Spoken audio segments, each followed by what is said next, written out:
সুপ্রিয় শিক্ষার্থী, আসসালামু আলাইকুম। আশা করি সবাই ভালো আছেন, সুস্থ আছেন। স্বাগত জানাচ্ছি আজকের লাইভ ক্লাসে। আজকের আলোচনার টপিক আমাদের হচ্ছে ব্রিটিশ শাসনামল পর্ব ১। ব্রিটিশ শাসনামল পর্ব ১।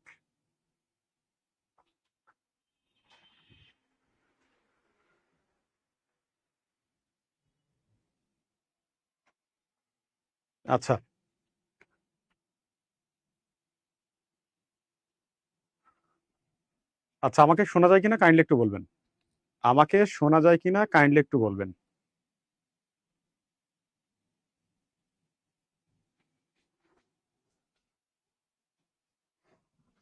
অনেকে সালাম জানিয়েছেন। ওয়ালাইকুম আসসালাম। হ্যাঁ, জাহানারা খাতুন, ঝর্ণা খাতুন, রাজীব আল হাসান, ওয়ালাইকুম আসসালাম ভাই। হ্যাঁ, লোকমান হাকিম। আচ্ছা ভাই, ঠিক আছে, দেওয়া যাবে। ওই আমি ভাইকে বলে দিব, কেমন? আচ্ছা, দিনা খাতুন, ওয়ালাইকুম আসসালাম ভাই। হ্যাঁ, আমাকে শোনা যায় কিনা কাইন্ডলি একটু বলেন। হ্যাঁ, জাহিদ হাসান, ওয়ালাইকুম আসসালাম ভাই। আচ্ছা, আমাকে শোনা যায় কিনা একটু কাইন্ডলি বলেন।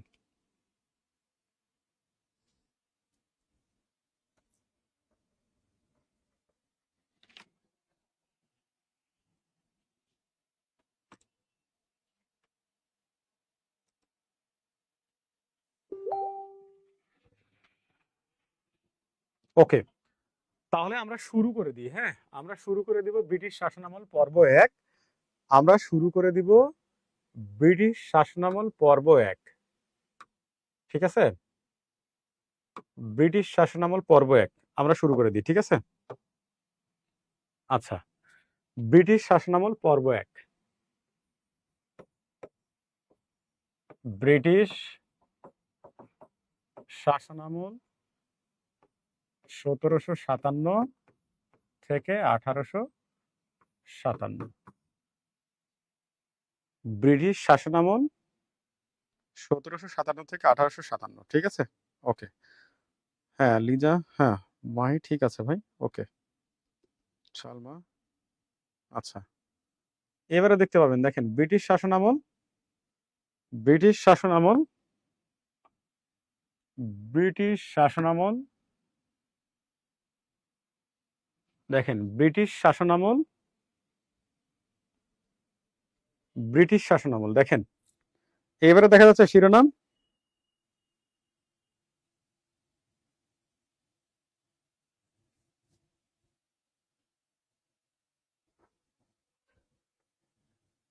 এবারে তো দেখা যায় না।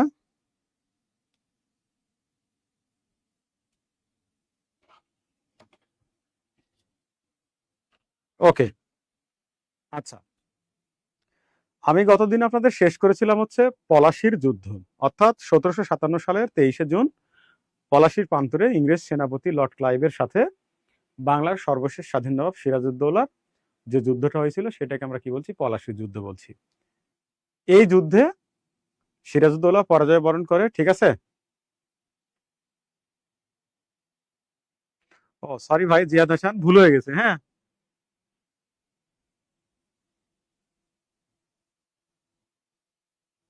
আচ্ছা ঠিক আছে, ওকে। দেখেন তাহলে এই যে শিব মানে পলাশী যুদ্ধ হইল, পলাশী প্রান্তর তো ভাগীরথী নদীর তীরে অবস্থিত। তো পলাশী যুদ্ধের পর ইংরেজরা পুতুল নবাব হিসাবে কিন্তু করছে ওই মীর জাফরকে ক্ষমতায় বসায়।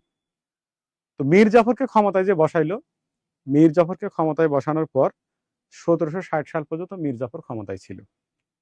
তারপর কি করলো, ইংরেজরা মীর জাফরকে ক্ষমতা থেকে অপসারণ করিয়ে মীর জাফরের জামাই মীর কাসিমকে ক্ষমতায় বসালো।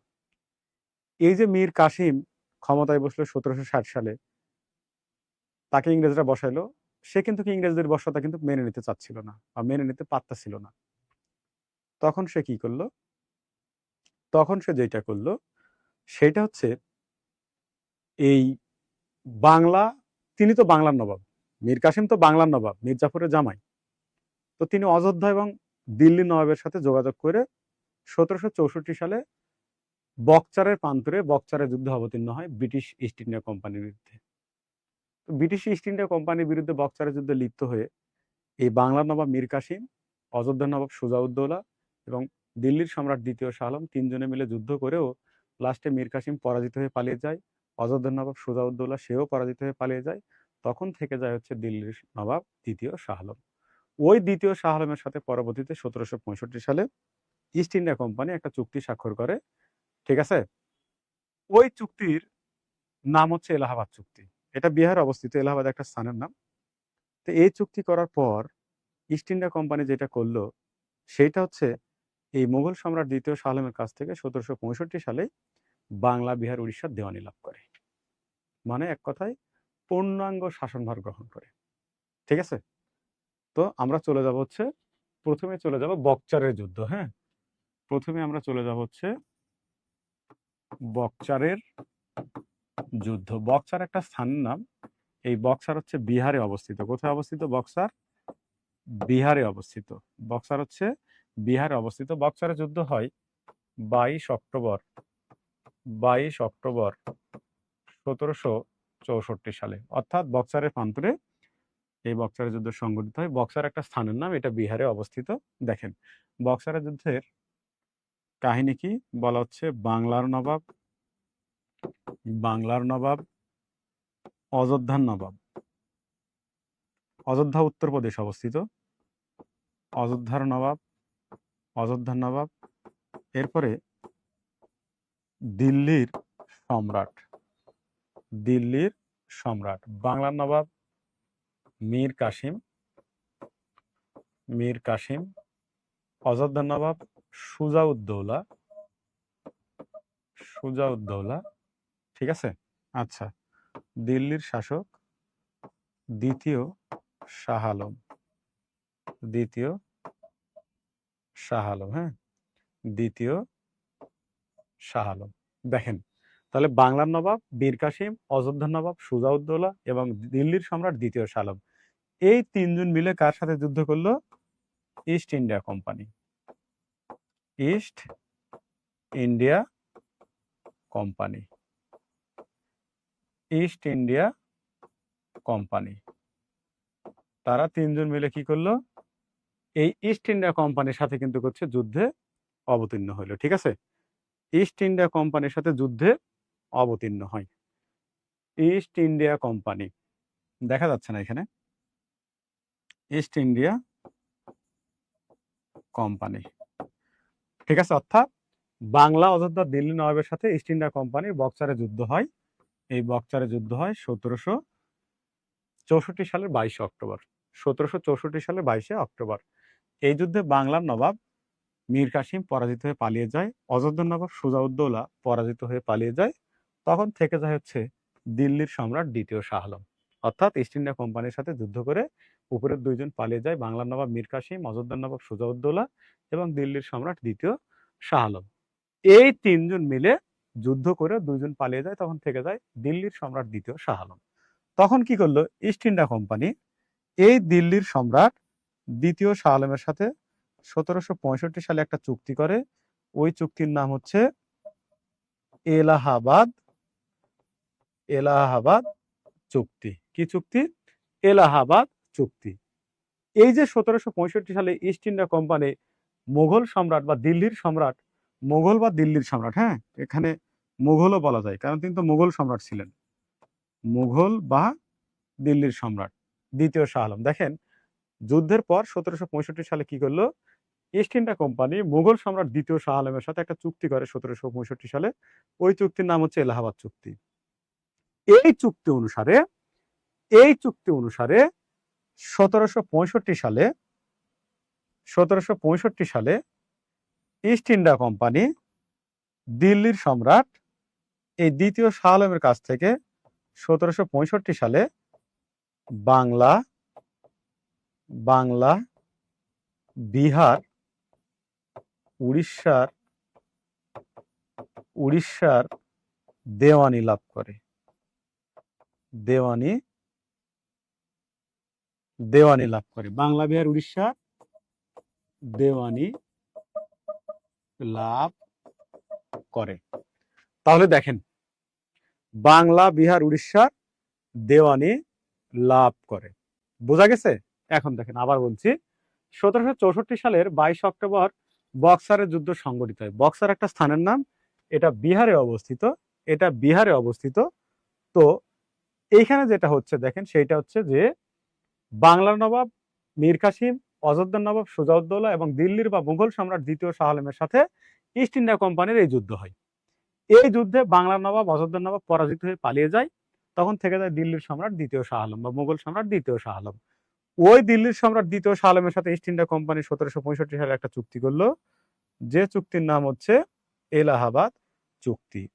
ওই চুক্তি অনুসারে 1765 সালে ইস্ট ইন্ডিয়া কোম্পানি কি করলো, ওই দিল্লির সম্রাট দ্বিতীয় শাহ আলমের কাছ থেকে 1765 সালে এই যে দেখেন বাংলা, বিহার, উড়িষ্যার দেওয়ানি লাভ করে। তাহলে ইস্ট ইন্ডিয়া কোম্পানি দেওয়ানি লাভ করলো কত সালে? 1765 সালে। ঠিক আছে, এই পর্যন্ত হয়েছে কিনা একটু বলেন তো ভাই, এই পর্যন্ত হইলে একটু বলেন।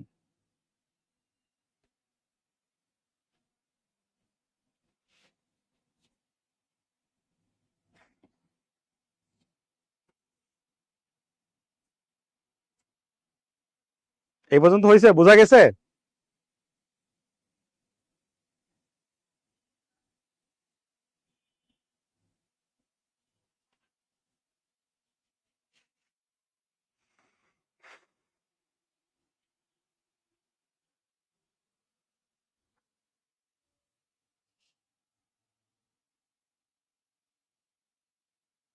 ওকে, বুঝতে পারলে একটু কাইন্ডলি কমেন্টস করে জানাবেন, কেমন?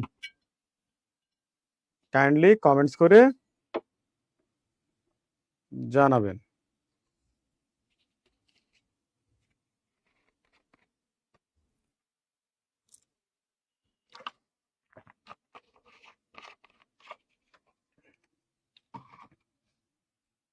ওকে,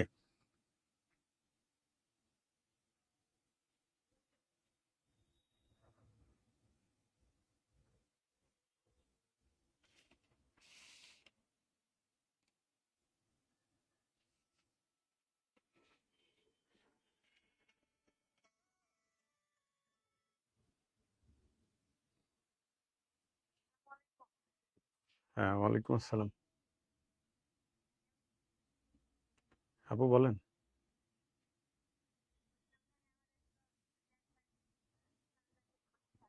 হ্যাঁ,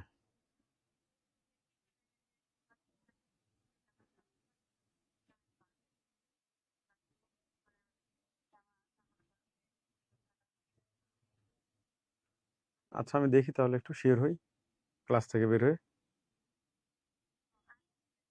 আচ্ছা আপু ঠিক আছে।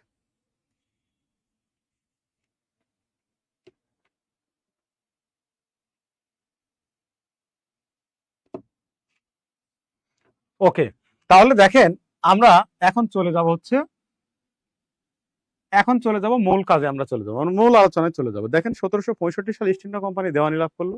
কার দেওয়ানি লাভ করলো? বাংলা, বিহার, উড়িষ্যার এই তিনটা রাজ্যের দেওয়ানি লাভ করলো, মানে পূর্ণাঙ্গ শাসনভার গ্রহণ করলো। ঠিক আছে, এরপর যেটা করলো ব্রিটিশ পার্লামেন্ট, ব্রিটিশ পার্লামেন্ট দেখেন এরপর যেটা করলো সেটা হচ্ছে, এরপর ব্রিটিশ পার্লামেন্ট 1700 সালে লর্ড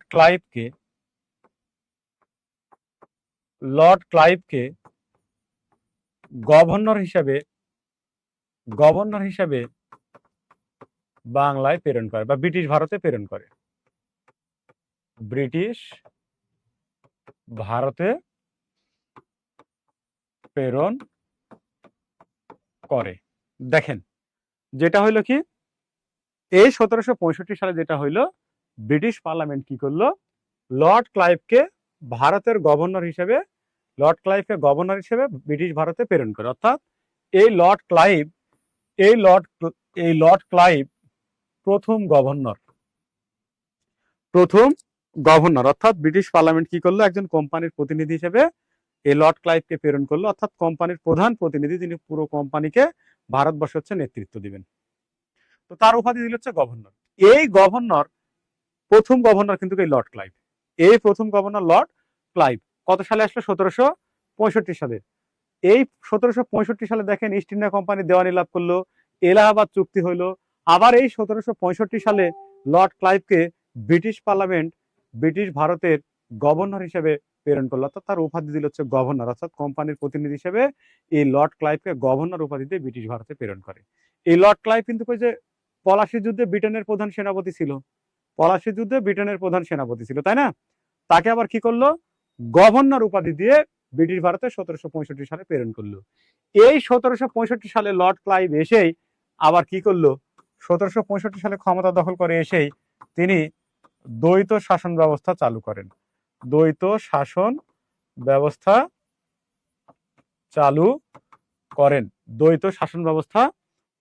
তাহলে দ্বৈত শাসন ব্যবস্থা চালু করলেন কে? Lord Clive. কত সালে করলো? 1765 সালে। দ্বৈত শাসন ব্যবস্থাটা কি? দ্বৈত শাসন ব্যবস্থা হচ্ছে দুইজন ব্যক্তির শাসন। বলা হয়ে থাকে, একটা হচ্ছে দায়িত্বহীন ক্ষমতা, একটা হচ্ছে ক্ষমতাহীন দায়িত্ব। কোম্পানির হাতে থাকলো রাজস্ব আদায়ের ভার, আর বাকি কাজগুলো হচ্ছে স্থানীয় প্রশাসনের হাতে থাকলো। অর্থাৎ স্থানীয় প্রশাসন নামমাত্র আছে, কিন্তু তাদের কোনো ক্ষমতা নেই, যা ক্ষমতা সব ব্রিটিশদের। তো এটা হচ্ছে দ্বৈত শাসন। এই দ্বৈত শাসন চালু করলো লর্ড ক্লাইভ 1765 সালে। ঠিক আছে? অর্থাৎ লর্ড ক্লাইভ ক্ষমতা দখল করে এসেই 1765 সালে দ্বৈত শাসন ব্যবস্থা চালু করে। বলা হয় যে দ্বৈত শাসন ব্যবস্থার কারণে কিন্তু পরবর্তীতে বাংলায় একটা দুর্ভিক্ষ দেখা দেয়। বলা হয় দ্বৈত শাসনের মারাত্মক পরিণতি ছিল 76-এর মনন্তর, যেটা বাংলা সাল ছিল 1176, ইংরেজি ছিল 1770। কেন এই দুর্ভিক্ষটা হয়? এই যে 1765 সালে লর্ড ক্লাইভ ক্ষমতা দখল করেই তিনি দ্বৈত শাসন ব্যবস্থা চালু করলেন। ঠিক আছে? কারণ দ্বৈত শাসন ব্যবস্থা চালু ছাড়া তো এখানে তো উপায় নাই, কারণ ব্রিটিশরা তো বাংলা জানে না, আর আমরা তো আবার ইংরেজি জানতাম না।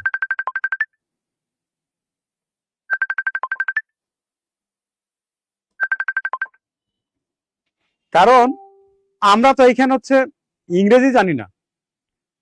তো তখন এই লর্ড ক্লাইভ যেটা করলো, রেজা খান এবং শেতাব রায় নামে দুইটা ব্যক্তিকে রাজস্ব আদায়ের জন্য নিয়োগ দিল। এই যে দ্বৈত শাসন ব্যবস্থা চালু করলো, আবার রাজস্ব আদায়ের জন্য দুজন বাঙালিকে নিয়োগ দিল। তো এই যে দুইজন বাঙালিকে নিয়োগ দিল, রেজা খান এবং শেতাব রায়, তারা আবার কি করলো, নিজেদের পকেট ভরানোর জন্য উচ্চ হারে কর আদায় করা শুরু করে দিল। লর্ড ক্লাইভ ক্ষমতা দখল করে প্রথম 2 বছর অনাবৃষ্টি, মানে তেমন বৃষ্টিপাত হয়নি। পরের 2 বছর অতিবৃষ্টি, মানে ব্যাপক পরিমাণ বৃষ্টিপাত হয়েছে, যার কারণে কৃষি প্রধান অঞ্চলে এই বাংলা বিহার উড়িষ্যায় তেমন কোনো ফসল উৎপন্ন হয়নি। যার কারণে এই অঞ্চলে একটা দুর্ভিক্ষ দেখা দেয়, যেটাই 76-এর মনন্তর নামে পরিচিত। কারণ বলা হয়ে থাকে দুর্ভিক্ষের সাল ছিল বাংলা 1176 আর ইংরেজি 1770। এটাকে আমরা বলছি কি 76-এর মনন্তর। কি বলছি? 76-এর মনন্তর বলছি, মনন্তর। ঠিক আছে? 76-এর মনন্তর। ঠিক আছে? এই 76-এর মনন্তর বাংলা সাল ছিল 1176 আর ইংরেজি ছিল 1770। অর্থাৎ এই দ্বৈত শাসনের ফলে যে সিচুয়েশনের সৃষ্টিটা হয়েছিল, ওটাকে বলা হচ্ছে 76-এর মনন্তর। অর্থাৎ বলা হচ্ছে দ্বৈত শাসনের মারাত্মক পরিণতি ছিল হচ্ছে 76-এর মনন্তর। ঠিক আছে? তাহলে লর্ড ক্লাইভ কি করলো, 1765 সালে এসে দ্বৈত শাসন ব্যবস্থা চালু করলো, যার মারাত্মক পরিণতি কি ছিল? 76-এর মনন্তর। ইংরেজি কত সাল ছিল? 1770। আর বাংলা ছিল কত সাল? 1176। বলা হয়ে থাকে 76-এর মন্বন্তরের সময় ব্রিটিশ গভর্নর ছিলেন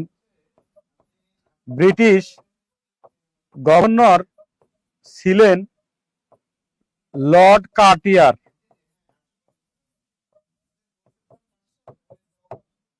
আচ্ছা, লর্ড কার্টিয়ার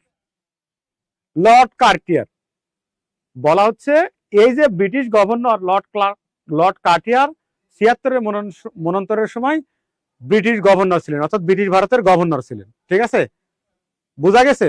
1769 সালে লর্ড ক্লাইভ চলে যায়, তখন ওই লর্ড কার্টিয়ারকে নিয়োগ দেয় ব্রিটিশ পার্লামেন্ট, কোম্পানির প্রতিনিধি হিসেবে, গভর্নর হিসেবে লর্ড কার্টিয়ারকে নিয়োগ দেয়। এখান থেকে প্রশ্ন হয় যে দুর্ভিক্ষের সময় বা 76-এর মন্বন্তরের সময় ব্রিটিশ ভারতের গভর্নর কে ছিল? এই লর্ড কার্টিয়ার। কিন্তু দুর্ভিক্ষটা কেন হয়েছিল? এই যে দ্বৈত শাসন ব্যবস্থার মারাত্মক পরিণতি, এটার কারণে হয়েছিল। এদিকে ফসল উৎপন্ন হয় না, কিন্তু উচ্চ হারে কর আদায় করার কারণে অনেক কৃষক রাতারাতি এই বাংলা বিহার উড়িষ্যা ছেড়ে পালিয়ে অন্য জায়গায় চলে যায়।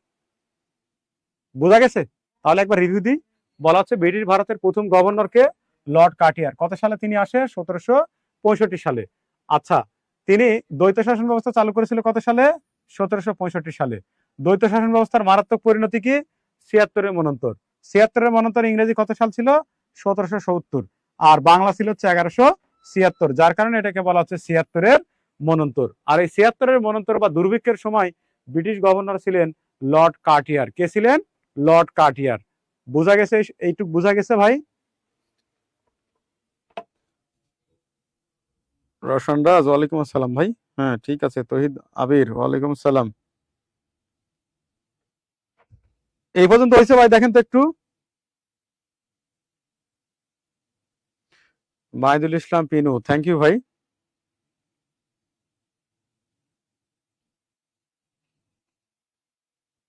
এই পর্যন্ত হলে একটু কাইন্ডলি বলেন ভাই সবাই প্লিজ।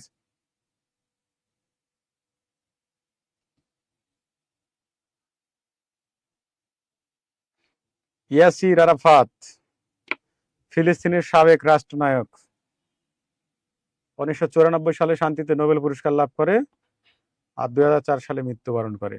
আর পিএলওর সভাপতি হয়েছিল 1969 সালে। লিজা মাহি, ঠিক আছে। জিহাদ, এবার ঠিক বলছি না ভাই? হ্যাঁ, জিনিয়া ইসলাম, ওকে। হালিমা শিমু, থ্যাংক ইউ ভাই।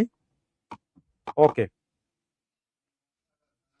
ওকে, দেখেন এই যে দুর্ভিক্ষটা হইল, দুর্ভিক্ষের পর 1772 সালে ব্রিটিশ পার্লামেন্ট লর্ড ওয়ারেন হেস্টিংসকে আবার গভর্নর হিসেবে ব্রিটিশ বাংলায় প্রেরণ করে। তার মানে আমরা চলে যাবো এখন লর্ড ওয়ারেন হেস্টিংস। ঠিক আছে, লর্ড ওয়ারেন হেস্টিংস গভর্নর। হ্যাঁ, গভর্নর কেন বলছি? ওই যে উপাধি দিল ব্রিটিশ পার্লামেন্ট, অর্থাৎ কোম্পানির প্রতিনিধি হিসেবে তাদের উপাধি ছিল হচ্ছে গভর্নর। বুঝা গেছে? আচ্ছা, আর দেখবেন প্রত্যেকটা ব্রিটিশ শাসকদের নামের আগে এই লর্ড কথাটি হচ্ছে যুক্ত আছে। লর্ড কথাটি কেন যুক্ত করা হয়েছে? বলা হয়ে থাকে লর্ড শব্দের অর্থ হচ্ছে প্রভু।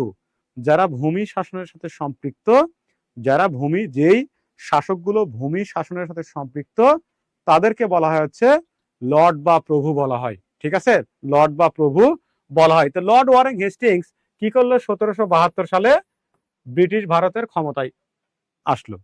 এসে কি করলো? এই 1772 সালে তিনি ওই যে দ্বৈত শাসন ব্যবস্থা রহিত করলো।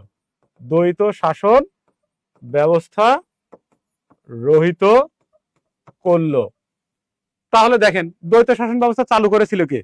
লর্ড ক্লাইভ না? 1765 সালে লর্ড ক্লাইভ দ্বৈত শাসন ব্যবস্থা চালু করলো না? ওই ওয়ারেন হেস্টিংস 1772 সালে ক্ষমতা দখল করে এসেই দ্বৈত শাসন ব্যবস্থা বিলুপ্ত করে। ওকে, বিলুপ্ত করলো। করে ওই বাটা কি করলো? এই যে দেখেন দুর্ভিক্ষ হইল না 1770 সালে, 1176 বাংলা। তো দুর্ভিক্ষের ফলে কোম্পানি কিন্তু ঋণগ্রস্ত হয়ে পড়েছে, কোম্পানির তেমন কোনো আয় নাই। তো তখন লর্ড ওয়ারেন হেস্টিংস কি করলো? 1773 সালে ব্রিটিশ পার্লামেন্টে ঋণ চেয়ে আবেদন করে।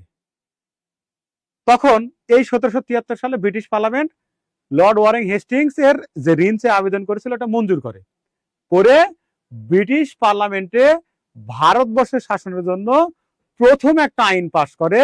ওই আইনটার নাম হচ্ছে রেগুলেটিং অ্যাক্ট। রেগুলেটিং অ্যাক্ট বা নিয়ামক আইন। রেগুলেটিং অ্যাক্ট বা নিয়ামক আইন, অর্থাৎ ভারতবর্ষের শাসনের জন্য ব্রিটিশ পার্লামেন্ট সর্বপ্রথম যে আইন চালু করে বা পাশ করে ওই আইনটার নাম হচ্ছে রেগুলেটিং অ্যাক্ট বা নিয়ামক আইন। এই আইন দ্বারা গভর্নরের পদ বিলুপ্ত করে তার স্থলে গভর্নর জেনারেলের পদ চালু করে। গভর্নর জেনারেলের পদ চালু করে, চালু করে, ঠিক আছে, চালু করে। আর প্রথম গভর্নর জেনারেল আর প্রথম গভর্নর জেনারেল হিসেবে নিয়োগ দেয় বা নিয়োগ দেন এই লর্ড ওয়ারেন হেস্টিংসকে। লর্ড ওয়ারেন হেস্টিংসকে, লর্ড ওয়ারেন হেস্টিংসকে, ঠিক আছে।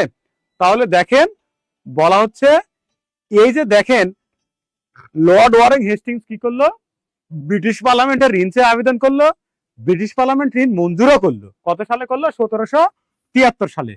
ওই ঋণ মঞ্জুর করার পর 1773 সালে ভারতবর্ষের শাসনের জন্য ব্রিটিশ পার্লামেন্টে প্রথম একটা আইন পাশ করে। ওই আইনটার নাম কি? রেগুলেটিং অ্যাক্ট বা নিয়ামক আইন। ওই আইন দ্বারা কি করলো? গভর্নরের পদ বিলুপ্ত করলো, তার স্থলে গভর্নর জেনারেলের পদ চালু করে এবং প্রথম গভর্নর হিসেবে নিয়োগ দেয় আবার এই লর্ড ওয়ারেন হেস্টিংসকে। যার কারণে লর্ড ওয়ারেন হেস্টিংস প্রথম গভর্নর জেনারেল এবং সর্বশেষ গভর্নর, শেষ গভর্নর, শেষ গভর্নর। দেখেন এই পর্যন্ত বোঝা গেছে কিনা একটু বলেন তো?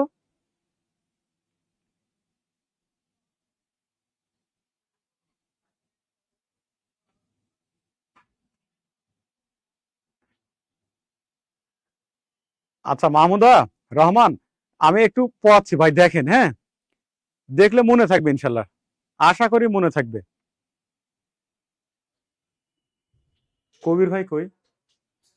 এই ক্যামেরাটা সেট আপ ঠিক হয়নি, হ্যাঁ, বোর্ডের উপরের অংশ বাদ যাচ্ছে, আবার নিচের অংশ বাদ যাচ্ছে, ঠিক করেন তো।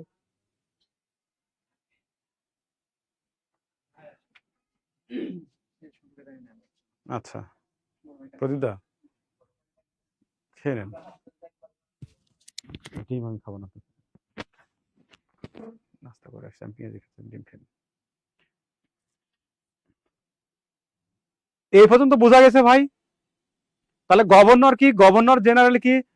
মাহমুদা রহমান বুঝতে পারছেন ভাই? একটু বলেন তো। মাহমুদা বুঝতে পারছেন নাকি ভাই? বলেন তো একটু, গভর্নর কি, গভর্নর জেনারেল কি বুঝতে পেরেছেন?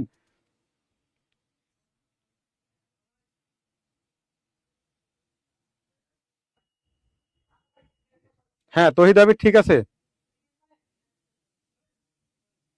হ্যাঁ মাহিদুল ইসলাম পিনু, থ্যাংক ইউ ভাই, হ্যাঁ ঠিক আছে।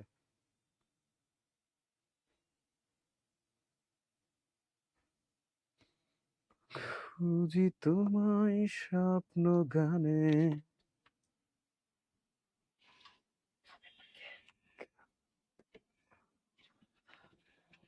আমি ওই রেস্টুরেন্টে গেছিলাম, খেয়ে আসছি বাইরে। আরে খাওয়া লাগলে আমি আপনার।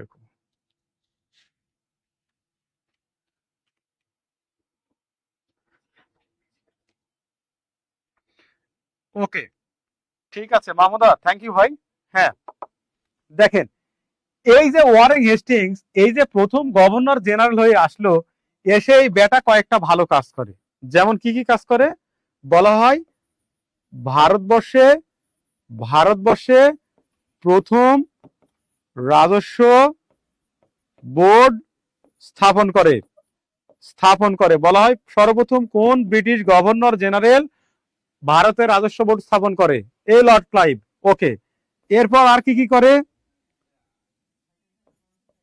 পাঁচশালা ভূমি বন্দোবস্ত চালু করে, পাঁচশালা ভূমি বন্দোবস্ত চালু করে, পাঁচশালা ভূমি পাঠশালা ভূমি বন্দোবস্ত চালু করে, পাঠশালা ভূমি বন্দোবস্ত চালু।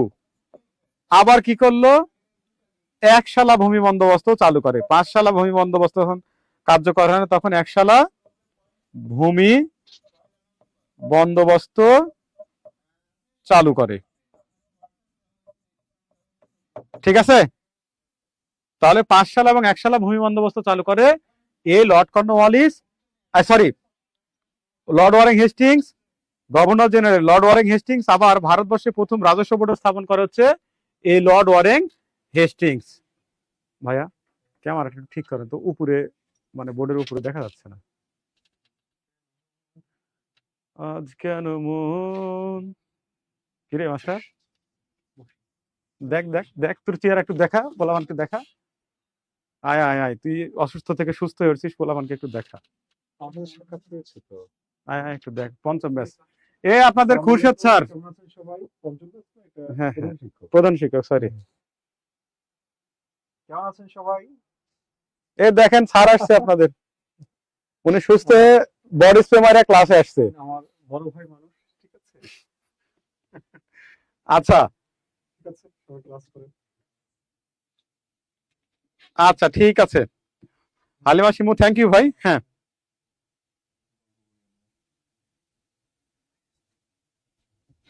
হ্যাঁ, ক্লাস শেষে আজকে সাধারণ জ্ঞান মনে রাখার টিপস দিব। হ্যাঁ, জটিল টিপস দিব, সিরিয়াসলি। আচ্ছা, মাইদুল ইসলাম পিনু, পাঁচশালা ভূমি বন্দোবস্ত কি? পাঁচশালা ভূমি বন্দোবস্ত হচ্ছে 5 বছরের জন্য জমিদারদের সঙ্গে একটা চুক্তি। মনে করেন আপনি ঢাকা অঞ্চলের জমিদার, ঠিক আছে, আপনাকে 5 বছরের জন্য অঞ্চলের জমিদারি দেওয়া হচ্ছে, বিনিময়ে আপনি 5 লক্ষ টাকা কর ব্রিটিশ এই গভর্নর জেনারেলকে আপনি দিবেন, বা ইস্ট ইন্ডিয়া কোম্পানিকে আপনি দিবেন। ঠিক আছে, বুঝা গেছে? বুঝা গেছে? খুরশেদ স্যার চলে গেছে, ওয়ালাইকুম আসসালাম, ওর বদলে আমি সালাম নিয়ে নিলাম। হ্যাঁ সবগুলা। আচ্ছা দেখেন, তাহলে এই পর্যন্ত ওকে, তাই না? তাহলে একবার রিভিউ করি, বলেন তো। এই যে দেখেন, শেষ গভর্নর জেনারেল ছিলেন লর্ড ওয়ারেন হেস্টিংস। তিনি 1772 সালে আসেন, এসে কি করেন, ওই যে দ্বৈত শাসন ব্যবস্থা রহিত করেন।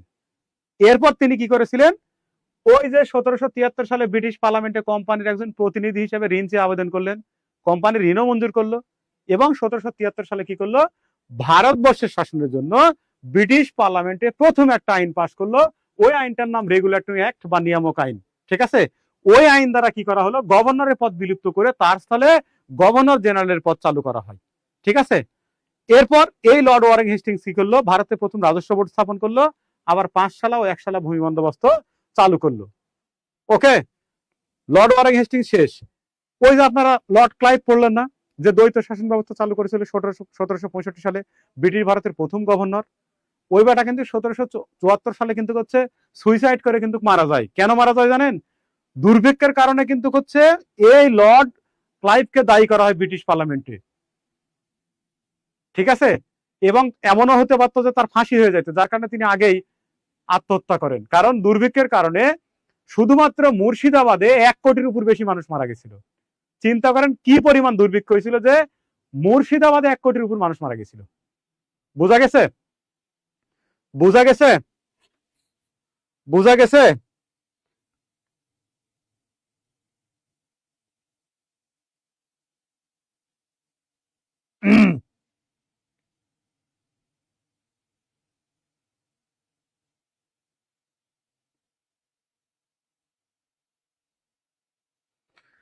রওশন রাজ, ঠিক আছে ভাই। রাজীব আল হাসান, থ্যাংক ইউ ভাই। ওকে, এই পর্যন্ত ওকে, তাই না? এই পর্যন্ত তো ওকে, বলেন। এই পর্যন্ত ওকে হলে একটু বলেন।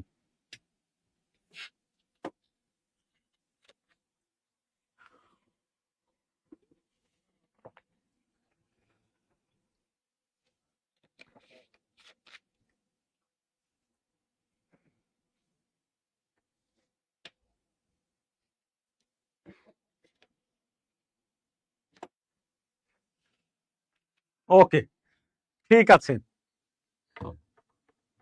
এরপর দেখেন, আমরা চলে যাব হচ্ছে লর্ড কর্নওয়ালিস, এরপরে চলে যাব হচ্ছে লর্ড কর্নওয়ালিস। আচ্ছা, এই লর্ড কর্নওয়ালিস কিন্তু হচ্ছে 1786 সালে ব্রিটিশ ভারতের গভর্নর হয়ে আসে। লর্ড কর্নওয়ালিস 1786 সালে ব্রিটিশ ভারতের গভর্নর হয়ে আসে। এর আগে লর্ড কর্নওয়ালিস কে ছিল জানেন? আচ্ছা, আপনারা ব্রিটেন আমেরিকা যুদ্ধের নাম শুনেছেন না? ব্রিটেন আমেরিকা যুদ্ধ, ব্রিটেন আমেরিকা যুদ্ধ পড়েছেন না? আচ্ছা, পড়েছেন। আমি বলি শুনেন। 1776 সালের 4 জুলাই শুরু, আর 1783 সালের 3 সেপ্টেম্বর 3 সেপ্টেম্বর প্রথম ভার্সাই চুক্তির মধ্য দিয়ে শেষ। প্রথম ভার্সাই চুক্তির মধ্য দিয়ে কিন্তু হচ্ছে শেষ। এই যুদ্ধে এই ব্রিটেন আমেরিকা যুদ্ধে ব্রিটেনের প্রধান সেনাপতি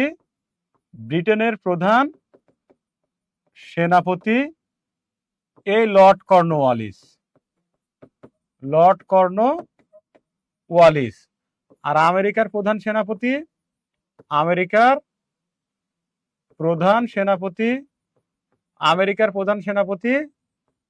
জর্জ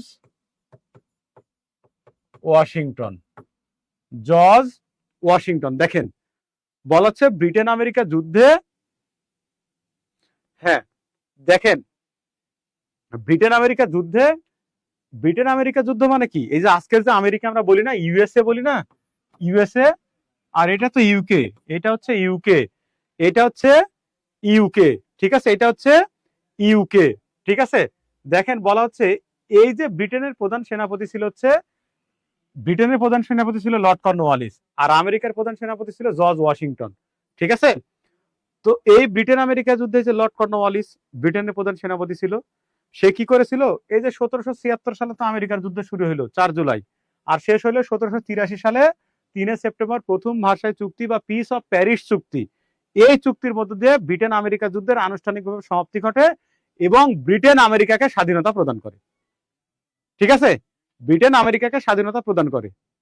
তো তার আগে 1781 সালে লর্ড কর্নওয়ালিস কিন্তু আমেরিকার ওই যে সেনাবাহিনী এবং হচ্ছে ফ্রান্সের সেনাবাহিনীর কাছে ভার্জিনিয়া নামে একটা অঙ্গরাজ্য রয়েছে আমেরিকার, ওই ভার্জিনিয়ার ইয়র্ক শহরে কিন্তু প্রায় 7,000 সৈন্য নিয়ে লর্ড কর্নওয়ালিস আত্মসমর্পণ করেছিল। তো ব্রিটেন আমেরিকা যুদ্ধ শেষে এই লর্ড কর্নওয়ালিসকে ব্রিটিশ ভারতের গভর্নর জেনারেল হিসেবে ব্রিটিশ পার্লামেন্ট প্রেরণ করে। এই বেটা এসে কি করলো? এসেই 1789 সালে 10 শালা ভূমি বন্দোবস্ত নীতি চালু করলো। 10 শালা ভূমি বন্দোবস্ত চালু করলো। ভূমি বন্দোবস্ত চালু। ওই 10 শালা ভূমি বন্দোবস্ত যখন কার্যকর হয় না, তখন আবার কি করলো? 1793 সালের 22 মার্চ তখন সে কি করলো? ওই 10 শালা ভূমি বন্দোবস্তকেই সে আবার কি করলো? চিরস্থায়ী ভূমি বন্দোবস্তে রূপদান করেন। চিরস্থায়ী ভূমি বন্দোবস্ত চালু করেন, ঠিক আছে। অর্থাৎ দেখেন, এই লর্ড কর্নওয়ালিস ব্রিটিশ ভারতের গভর্নর জেনারেল হয়ে আসে কিন্তু 1786 সালে। এসে 1789 সালে 10 শালা ভূমি বন্দোবস্ত চালু করে। 10 শালা ভূমি বন্দোবস্ত যখন কার্যকর হয় না, তখন আবার 1793 সালে 22 মার্চ গিয়ে ওই 10 শালা ভূমি বন্দোবস্তকে চিরস্থায়ী ভূমি বন্দোবস্তে রূপদান করে এবং ওই বছরেই 1793 সালেই সূর্যাস্ত আইন চালু করে। সূর্যাস্ত আইনটা কি?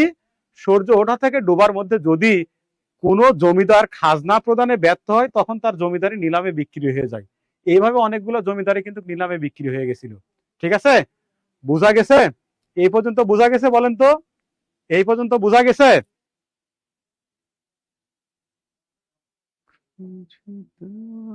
স্বপ্ন গানে আজ তোমার স্পর্শ লোভে। হাফেজ মঈনুল ইসলাম, হ্যাঁ ভাই, অনেক মানুষ ছিল ভাই। মুর্শিদাবাদ তো বাংলার অন্যতম গুরুত্বপূর্ণ একটা জায়গা।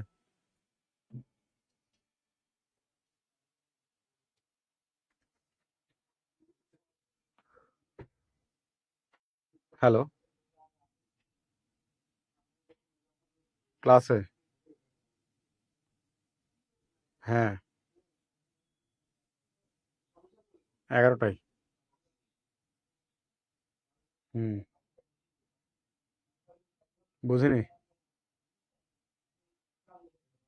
জানি না, খোরশেদ আছে দেখি। হ্যাঁ, কোনো সমস্যা? আচ্ছা, ঠিক আছে। ওকে। আচ্ছা, আবার একবার বলছি, দেখেন। বলা হচ্ছে এই লর্ড কর্নওয়ালিস 1786 সালে ব্রিটিশ ভারতের গভর্নর হয়ে আসে, জেনারেল হয়ে আসে।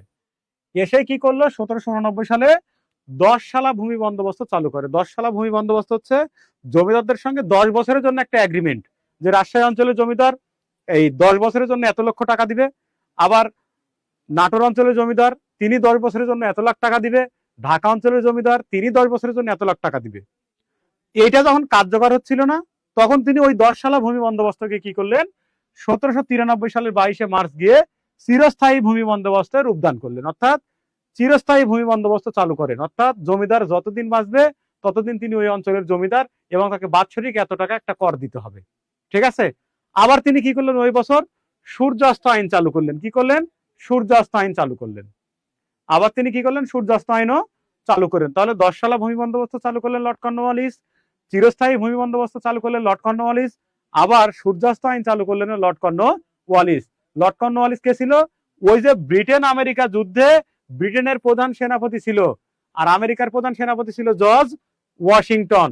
ঠিক আছে। ব্রিটেন আমেরিকা যুদ্ধ শুরু হয় 1776 সালের 4 জুলাই, স্বাধীনতা ঘোষণা করে জর্জ ওয়াশিংটন, আর শেষ হয় 1783 সালের 3 সেপ্টেম্বর প্রথম ভার্সাই চুক্তির মধ্য দিয়ে। বোঝা গেছে? বোঝা গেছে? হাসমত আলী, লিমন, বোঝা গেছে ভাই?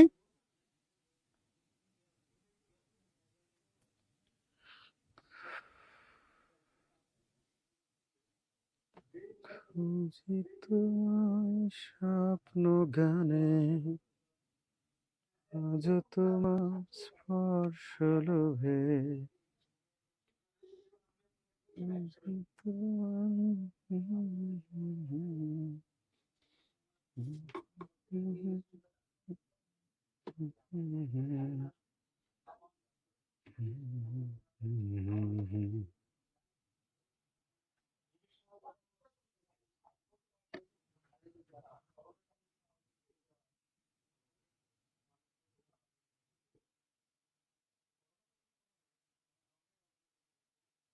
ওকে, এরপরে আমরা চলে যাব লর্ড ওয়েলেসলি। লর্ড ওয়েলেসলি এবারে তো গভর্নর জেনারেল। হ্যাঁ, আচ্ছা আচ্ছা, তিনি কি করেছিলেন? অধীনতামূলক মিত্র নীতি চালু করেন। অধীনতামূলক মিত্রনীতি চালু করেন। কে চালু করলেন? এই অধীনতামূলক মিত্রনীতি চালু করেছিলেন হচ্ছে এই লর্ড ওয়েলেসলি। এটা চালু করে তিনি অনেকগুলো রাজ্য দখল করেছিলেন, কারণ যারা তার অধীনতা মেনে নিয়ে শাসন করেনি, যারা তার অধীনতা মেনে নিয়ে শাসন করেনি, তাদের রাজ্যগুলো তিনি দখল করে নিয়েছিলেন। একটা রাজ্য প্রথমে তিনি দখল করতে পারেননি, সেটা হচ্ছে মহীশূর। মহীশূর, মহীশূর একটা রাজ্য। এই মহীশূরের শাসক ছিলেন টিপু সুলতান। টিপু সুলতান। এই টিপু সুলতানকে চতুর্থ মহীশূরের যুদ্ধে, চতুর্থ মহীশূরের যুদ্ধে, চতুর্থ মহীশূরের যুদ্ধে লর্ড ওয়েলেসলির ভাই, লর্ড ওয়েলেসলির ছোট ভাই, Arthur Wellesley, Arthur Wellesley Wellesley Tipu সুলতানকে পরাজিত ও হত্যা করেন। টিপু সুলতানকে পরাজিত ও হত্যা করে পরাজিত ও হত্যা করে পরাজিত ও হত্যা করে মহীশূর রাজ্য দখল করেন। মহীশূর দখল করেন। ঠিক আছে। আচ্ছা, দেখেন বলা হচ্ছে অধীনতামূলক মিত্রনীতি সবাই মেনে নিলেও এই মহীশূরের শাসক টিপু সুলতান, এই যে ছোটবেলায় গল্প শুনছেন না যে খুব শক্তিশালী রাজা ছিল টিপু সুলতান, তো ওই মহীশূরের রাজা ছিল, তিনি ওই অধীনতামূলক মিত্রনীতি মেনে নেননি। তিনি নেপোলিয়নকে, ফ্রান্সের নেপোলিয়নকে আমন্ত্রণ জানিয়েছিলেন হচ্ছে ভারত আক্রমণের জন্য, কিন্তু মিশর স্থলপথে ওই নেপোলিয়ন বোনাপার্টকে আসতে দেয়নি, যার কারণে তিনি ভারত আক্রমণ করতে পারেননি। টিপু সুলতান এই নেপোলিয়ন ভারত আক্রমণ করতে পারেননি। ঠিক আছে।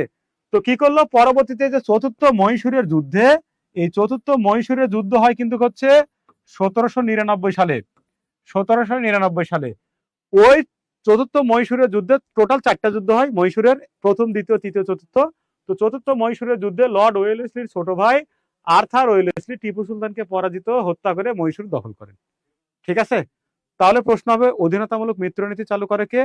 Lord Wellesley. আবার তিনি কোন যুদ্ধে মহীশূরের টিপু সুলতানকে হত্যা করেছিলেন? চতুর্থ মহীশূরের যুদ্ধে। কত সালে হয়েছিল? 1799 সালে। 1799 সালে। ঠিক আছে। একটু হয়েছে নাকি বলেন তো? আচ্ছা, অধীনতামূলক মিত্রনীতি হচ্ছে কি?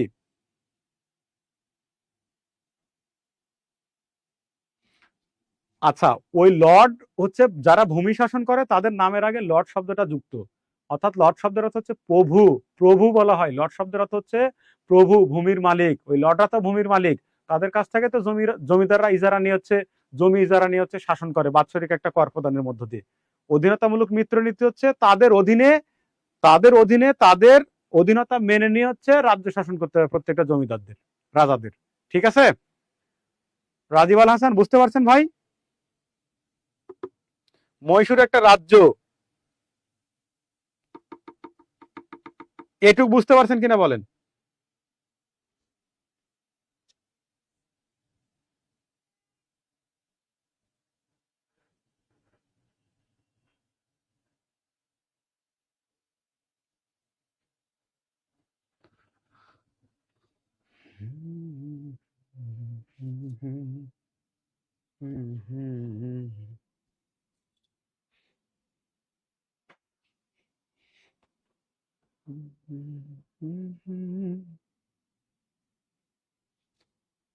একটি কথা শোনা। খুরশেদ চলে গেছে? ও সারপ্লাস।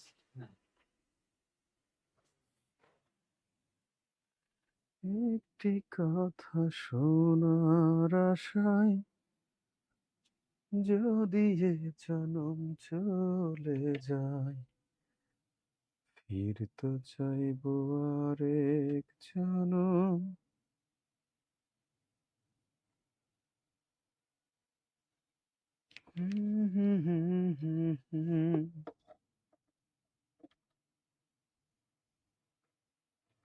তুমি আমার, তুমি আমার জন্ম জন্মান্তর বুকের ভেতর উঠে রে, কি দারুণ ঝড়। আচ্ছা, মহীশূর হচ্ছে ভারতের কর্ণাটক রাজ্যে অবস্থিত। কর্ণাটক রাজ্যে অবস্থিত। হ্যাঁ, আছে কিন্তু কর্ণাটক, এখন আছে কিন্তু কর্ণাটক। ঠিক আছে।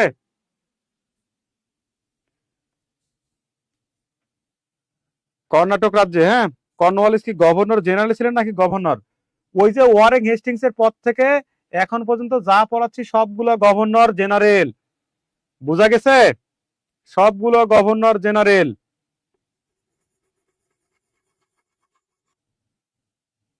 হ্যাঁ, শাকিল স্যার ট্যুরে গেছেন, উড়াধুরা ট্যুর দিচ্ছেন, আর আমরা বৈশা বৈশা ক্লাস নিতেছি।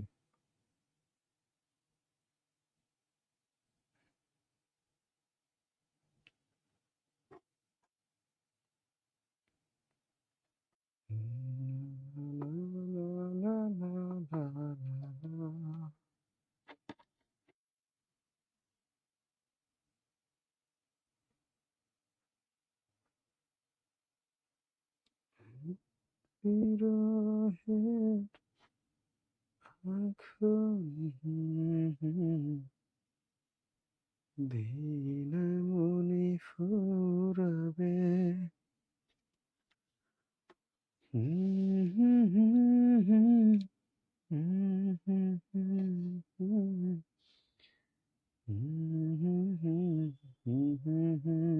ওকে, তাহলে দেখেন এই পর্যন্ত ওকে না। এখন এই লর্ড ওয়েলেসলি অনেক বড় একটা কাজ করেছিল। সেই কাজটা কি? এই লর্ড ওয়েলেসলি অনেক বড় একটা কাজ করেছিল। ওয়েলেসলি অনেক বড় একটা কাজ করেছিল। কাজটা কি দেখেন, কাজটা হচ্ছে 1800 সালে তিনি ফোর্ট উইলিয়াম কলেজ প্রতিষ্ঠা করেন। কলেজ প্রতিষ্ঠা করেন। ফোর্ট উইলিয়াম কলেজটা কি? এই ফোর্ট উইলিয়াম কলেজ আগে ছিল ফোর্ট উইলিয়াম দুর্গ। 1698 সালে ইংরেজরা ফোর্ট উইলিয়াম দুর্গ নির্মাণ করেন কলকাতায়।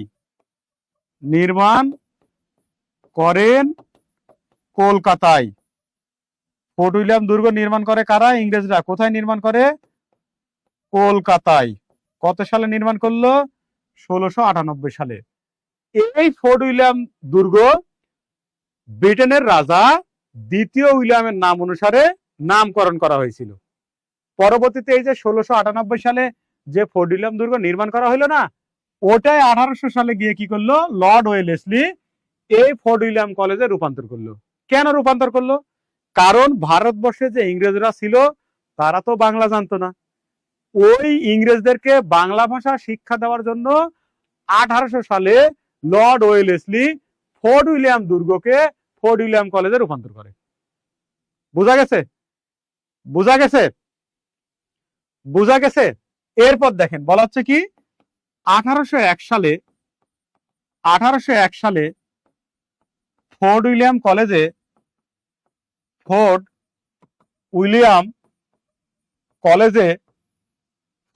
কলেজে বাংলা বিভাগ চালু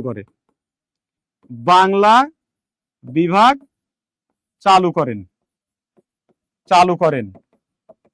আর প্রথম অধ্যক্ষ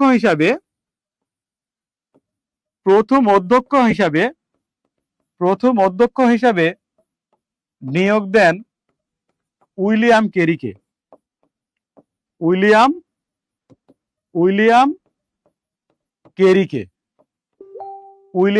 অর্থাৎ এই যে 1801 সালে ফোর্ট উইলিয়াম কলেজে বাংলা বিভাগ চালু হইলো এবং ওই 1801 সালেই প্রথম অধ্যক্ষ হিসেবে, বাংলা বিভাগের অধ্যক্ষ হিসেবে নিয়োগ দেওয়া হচ্ছে উইলিয়াম কেরিকে। এই উইলিয়াম কেরি কিন্তু হচ্ছে বাংলা বিভাগের অধ্যাপক। ঠিক আছে, বাংলা বিভাগের অধ্যাপক কিন্তু তিনি। তিনি কিন্তু ইংরেজ হলেও বাংলা জানতেন। কারণ এই যে উইলিয়াম কেরি যেটা করেছিলেন, উইলিয়াম কেরি রামরাম বসুর কাছ থেকে, তিনি একজন বাঙালি, রামরাম বসুর কাছে 1790 থেকে 1796 সাল পর্যন্ত বাংলা ভাষা শিক্ষা লাভ করেছিলেন। ঠিক আছে, এই রামরাম বসুকে কিন্তু কেরি সাহেবের মুন্সি বলা হয়। মানে কেরি সাহেবের মুন্সি নামে পরিচিত। কেরি সাহেবের মুন্সি কাকে বলা হয়? কেরি সাহেবের মুন্সি এই রামরাম বসুকে। এই রামরাম বসু একজন পণ্ডিত ছিলেন, শিক্ষক ছিলেন। কার ছিলেন? এই উইলিয়াম কেরি। কারণ উইলিয়াম কেরি তো ইংরেজ, সে তো বাংলা জানতো না। সে কি করেছিল? রামরাম বসুর কাছে 1790 থেকে 1796 সাল পর্যন্ত দীর্ঘ 6 বছর বাংলা ভাষা শিখেছিলেন। এবং তাকে লর্ড ওয়েলেসলি কি করলেন? ওই 1800 সালে ফোর্ট উইলিয়াম কলেজ প্রতিষ্ঠা করে 1801 সালে ফোর্ট উইলিয়াম কলেজে বাংলা বিভাগ চালু করলেন। চালু করে ওই বাংলা বিভাগের অধ্যক্ষ হিসেবে নিয়োগ দিলেন।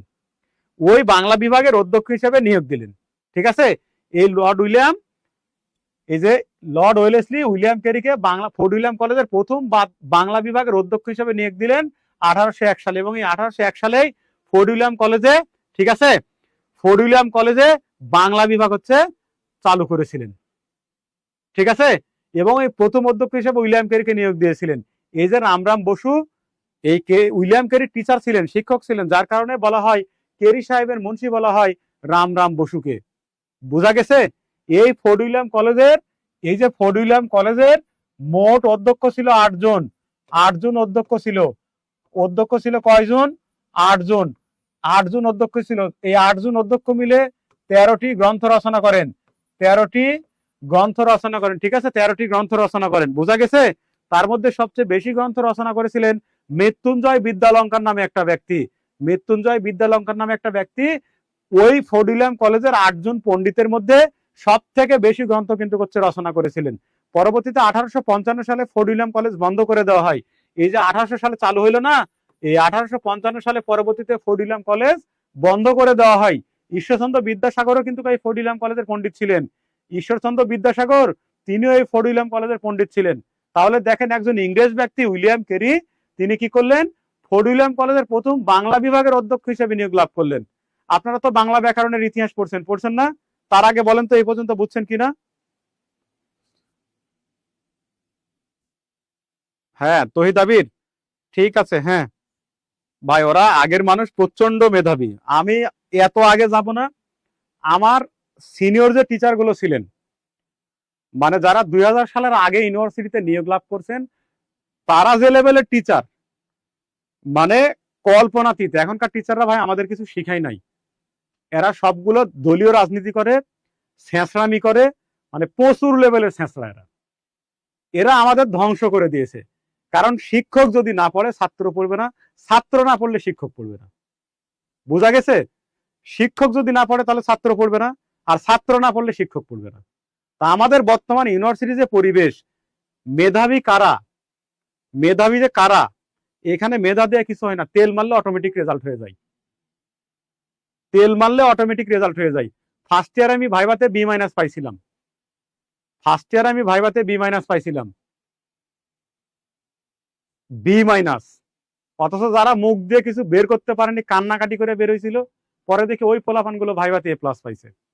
তারপর থেকে ইউনিভার্সিটি টিচারদের প্রতি কেমন সম্মান দেওয়া দরকার ওটা আমার বোঝা হয়ে গেছে। কারণ এরা এরা মানুষ না, এরা হচ্ছে খুব তেলবাজ, লেজুর ভিত্তিক, দলীয় লেজুর ভিত্তিক রাজনীতি করে আমাদের জেনারেশনটাকে এরা ধ্বংস করে দিচ্ছে।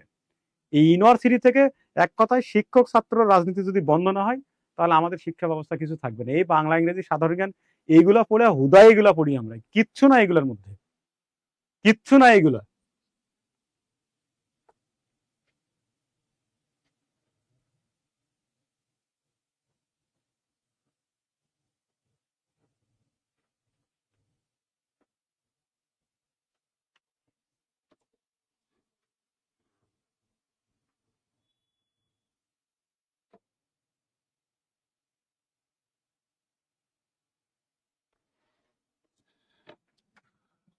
বিশ্বাস করেন, ভার্সিটিতে ভর্তি হওয়ার আগে বাংলাতেও চান্স পাইলাম, ইতিহাসেও চান্স পাইলাম। তো বাংলা ভাল লাগতো। তো যে ভাইয়ের কাছে বাংলা পড়তাম, উনি বিসিএস ক্যাডার। মানে আমরা যখন পড়ছি তখন হয়নি, তখন তার পরে হয়েছে। তো বাইরে বললাম যে ভাই আমি কোন সাবজেক্টে ভর্তি হবো? তো কোন ইউনিটে চান্স পাইছিস? তে ইউনিটে। কি কি সাবজেক্ট? এই সাবজেক্ট। বলতে বাংলা পড়ার দরকার নেই, ইতিহাস পড়। ইতিহাস পড়লে কিছু শিখতে পারবি, বাংলাতে রেজাল্ট হয় না, ভালো অনেক পড়া লাগে, রেজাল্ট হয় না। তা আমি ভর্তি হওয়ার পর আমার কলেজের টিচাররাই বলে দিল যে হচ্ছে এই টিচারের ভালোবাসা পাইলে জীবনে আর কিছু করা লাগবে না। তা আমি মনে করলাম কলেজে তো ভালো পড়াশোনা করে টিচারদের ভালোবাসা পাইছি, তো ইউনিভার্সিটিতে যে তেল মেরে ভালোবাসা অর্জন করা লাগে, ওই বাজার করে, বাজারের ব্যাগ টেনে, ছেঁচড়ামি করে, গিফট দিয়ে, মানে উপঢকন দিয়ে যে ছাত্রদের হচ্ছে ভালোবাসা অর্জন করা লাগে এইটা আমি জানতাম না। আর আমার ভাই সত্য কথা এত সময়ও ছিল না, আমি টিচারদের চেম্বারে ঘুরতেও পারি নাই, কারণ ফার্স্ট ইয়ার থেকে প্রাইভেট পড়াইছি, অ্যাডমিশন শুরু করছি, নিজের জীবন নিয়ে টানাটানি ছিল, অনেক পরিশ্রম করা লাগছে। আমার এইগুলো ভাই আমার তেল মারা তো আমার দ্বারা জীবনেও হয় না, আমি যা বলি মুখের উপর ডিরেক্ট, এত ইনিয়ে বিনিয়ে বলার কোনো দরকার নেই আমার। আমি আপনারা সম্মান করি ভালোবাসি, মানে ওটা আমি মন থেকেই করি, কিন্তু আমি আপনাকে যদি সম্মান করতে না পারি, ভালোবাসতে না পারি, আপনার আশেপাশে আমি যাব না, আপনাকে নিয়ে কোনো কথাও আমি বলবো না। বোঝা গেছে? তো যাই হোক, ইউনিভার্সিটির টিচাররা ক্লাস এসে খুব নীতি নৈতিকতার বক্তব্য দেয়, খুবই ভালো লাগে শুনতে। এই যে আমি যেমন দিচ্ছি আপনাদের খুব ভালো লাগতেছে। ইউনিভার্সিটির টিচারদের মধ্যে কোনো নীতি নৈতিকতা নেই। আমি কিন্তু ডিপার্টমেন্টে ফার্স্ট ক্লাস থার্ড, 128 জনের মধ্যে আমি থার্ড। আমারও কিন্তু টিচার হওয়ার যোগ্যতা কিন্তু আছে, কিন্তু ইউনিভার্সিটিতে টিচার হওয়ার যোগ্যতা আছে। লাস্ট কয়েকদিন 2 দিন আগে 10টা টিচার নিয়ে গেলো, আমি অ্যাপ্লিকেশনই করিনি। চিন্তা করেন আমি কেন অ্যাপ্লিকেশন করিনি।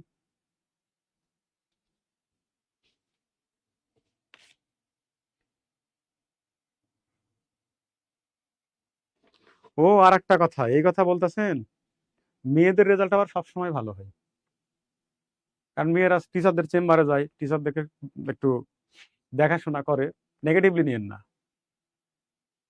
আমরা চেম্বারে গেলে স্যাররা ঢুকতে দেয় না, কিন্তু যদি বান্ধবী দুই একটা ঢুকে, আরে আল্লাহ কত সুন্দর করে ডাকতো, বাবার আসো আসো আসো, এই আসো আসো আসো, কিন্তু আমাদের ভুল করেও ডাকতো না। কি যে বিড়ম্বনা রে ভাই, ওরে সুবহান আল্লাহ। একটা স্যার ছিল, মারা গেছেন, গত বছরে মারা গেছেন, মহিজুল স্যার, আমাদের অসাধারণ একটা মানুষ।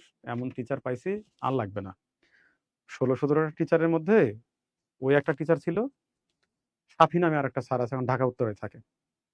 ওরা সিনিয়র, রিটায়ার্ড করার পরও টিচার সংকটের কারণে সে ক্লাস নিত। শফিউর রহমান নামে আরেকটা স্যার ছিল। এই যে 3টা স্যারের নাম বললাম, আর একটা স্যার আছে শমশের আলী স্যার। সবগুলো 70-80 মানে 60-এর দশকে নিয়োগ পাওয়া, 60-এর দশকে নিয়োগ পাওয়া, মানে 70 দশকের আর কি। তো এক একটা যে কি ট্যালেন্টেড রে ভাই, কারো মাথায় চুল নাই কিন্তু, কিন্তু আমার মেলা চুল আছে, দেখেন এখনো পড়ে পড়ে এখনো মেলা চুল আছে কিন্তু। তো তাদের মাথার চুল না থাকার কারণ হচ্ছে তারা ব্যাপক পড়াশোনা করছে। বোঝা গেছে? এই হচ্ছে অবস্থা। আমি আবার কি করলাম? কে?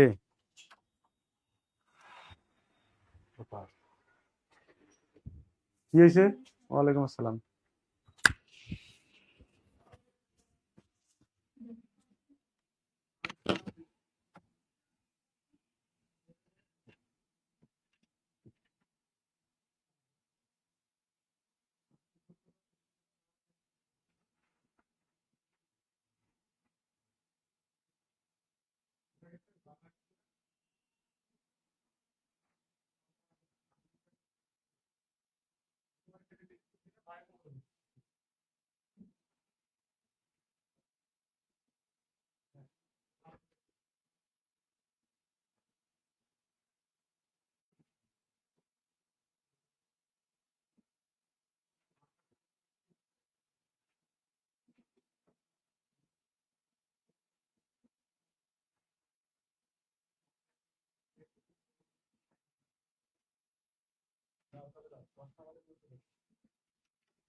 শুনেন, আমার আবার দুর্বল হওয়ার দরকার নাই, বুঝতে পেরেছেন? আপনাদের সাথে ওই সম্পর্ক আমার নাই যে দুর্বল হয়ে যাব, শেষ, এক কথায় শেষ। নিজামাই ঠিক আছে।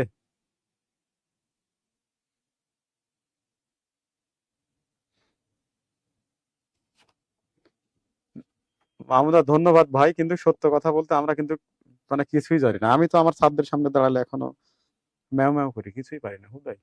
তারা কত পারে বাপরে বাপ, অনেক পারে, অনেক পারে। দেখেন এই পর্যন্ত হয়েছে তো নাকি? তহিদুল আবির, এভাবে কেউ সত্য কথা বলে? এভাবে বলতে হয় না ভাই।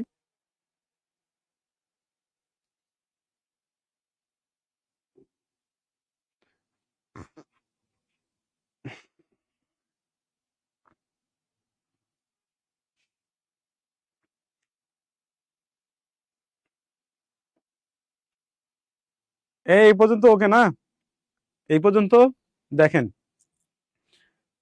উইলিয়াম ক্যারি কিন্তু একটা বাংলা ব্যাকরণ লিখছিল বাংলা ভাষায়। বলেন তো কি উইলিয়াম ক্যারি বাংলা ব্যাকরণ গ্রন্থের নাম কি বলেন?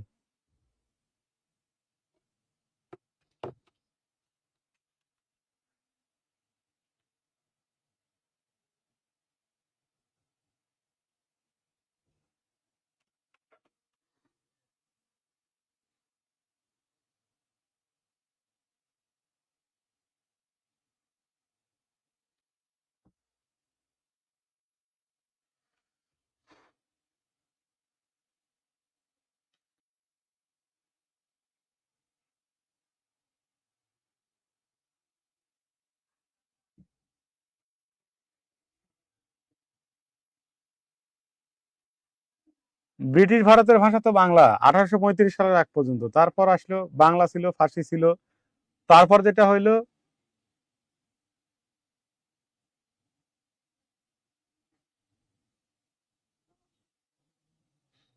1835 সালে এসে ইংরেজি চালু হয়।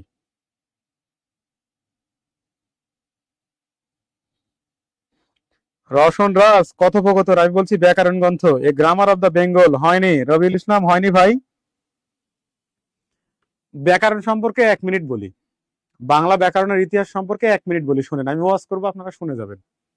আচ্ছা, বাংলা ব্যাকরণ প্রথম রচনা করেন একজন পর্তুগিজ পাদি, তার নাম হচ্ছে ম্যানুয়েল দা আশরাম্পা শাহ। এই ম্যানুয়েল দা আশরাম্পা শাহ 1734 সালে একটা গ্রন্থ লিখেছিলেন, যেটা পরবর্তীতে 1743 সালে পর্তুগালের রাজধানী লিসবন থেকে প্রকাশিত হয়। ওই ব্যাকরণ গ্রন্থের নাম হচ্ছে ভকেবুলারিউ এম ইদেমা বেনগেল্লা ই পর্তুগিজ। এটা ছিল বাংলা ভাষার প্রথম ব্যাকরণ, যার রচয়িতা ম্যানুয়েল দা আশরাম্পা শাহ। ঠিক আছে? 1743 সালে পর্তুগালের রাজধানী লিসবন থেকে প্রকাশিত হয় পর্তুগিজ ভাষায়। এটাই বাংলা ভাষার প্রথম ব্যাকরণ, যেটা পর্তুগিজ ভাষায় প্রকাশিত হয়। এরপর ইংরেজদের মধ্যে প্রথম ব্যক্তি হিসেবে বাংলা ব্যাকরণ রচনা করেন ন্যাথেল ব্র্যাসি হ্যালেট বা এন বি হ্যালেট 1778 সালে। তার ব্যাকরণ গ্রন্থের নাম a grammar of the Bengal language. বলা হয়ে থাকে ন্যাথেল ব্র্যাসি হ্যালেটের গ্রন্থে প্রথম বাংলা হরফ মুদ্রণ করা হয়, যার কারণে ন্যাথেল ব্র্যাসি হ্যালেটের ব্যাকরণ গ্রন্থকে বাংলা ভাষার প্রথম আদর্শ ব্যাকরণ বলা হয়ে থাকে। এরপর উইলিয়াম ক্যারি 1801 সালে ইংরেজদের মধ্যে প্রথম ব্যক্তি যিনি বাংলা ভাষায় বাংলা ব্যাকরণ রচনা করেন, তার ব্যাকরণ গ্রন্থের নাম হচ্ছে a grammar of the Bengali language. ঠিক আছে? এরপর বাঙালিদের মধ্যে প্রথম বাংলা ব্যাকরণ রচনা করেন রাজা রামমোহন রায়। 1826 সালে English grammar in Bengali language নামে তিনি একটা ব্যাকরণ গ্রন্থ রচনা করেছিলেন। পরবর্তীতে 1833 সালে গিয়ে ওইটাই আবার বাংলায় অনুবাদ করলেন, আর নাম দিলেন গৌড়ীয় ব্যাকরণ।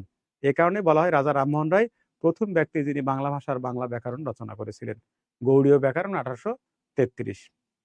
ইন্টারেস্টিং একটা বিষয় হচ্ছে ওই বছরই রামমোহন রায় মারা গেছিল। ঠিক আছে? ইংল্যান্ডের ব্রিস্টল শহরে মারা গেছিল। এরপর তো আবার হচ্ছে লেখা হচ্ছে ঈশ্বরচন্দ্র বিদ্যাসাগর। ঈশ্বরচন্দ্র বিদ্যাসাগর, ঠিক আছে, ব্যাকরণ কৌমুদী। আর গৌড়ীয় ব্যাকরণ তো লেখলো হচ্ছে রাজা রামমোহন রায়। ঠিক আছে? ওকে ওকে ওকে, হ্যাঁ, রওশন রাজ হয়েছে, তহিদুল আবির হয়েছে ভাই। আহ মাহমুদুর রহমান, ওটা ই হবে না ভাই, আই হবে। হ্যাঁ, আচ্ছা, লিজা মাহি, ওটা ই হবে না, আই হবে। হ্যাঁ, ওকে, ঠিক আছে। 1801। উইলিয়াম ক্যারির আবার হচ্ছে বিখ্যাত 2টা গ্রন্থ ছিল কিন্তু, ওই যে ফোর্ড উইলিয়াম কলেজের 8টা পণ্ডিত, 8জন পণ্ডিত 13টা গ্রন্থ রচনা করলেন না, তার মধ্যে উইলিয়াম ক্যারির 2টা ছিল, একটা ইতিহাসমালা, আর একটা হচ্ছে কথোপকথন। তাওসানের একটা নাটক আছে, সুন্দর নাটক, তাওসান, মিথিলা, তারপরে অপূর্ব, তাদের একটা নাটক আছে কথোপকথন, অস্থির একটা নাটক। দেখে নিন, যদি পারেন দেখে নিন কথোপকথন নাটকটা। কথোপকথন নাটকটা দেখে নিন, ঠিক আছে? সুন্দর লাগবে, ভাল লাগবে। নাটকে একটা গান আছে, অস্থির গান আছে।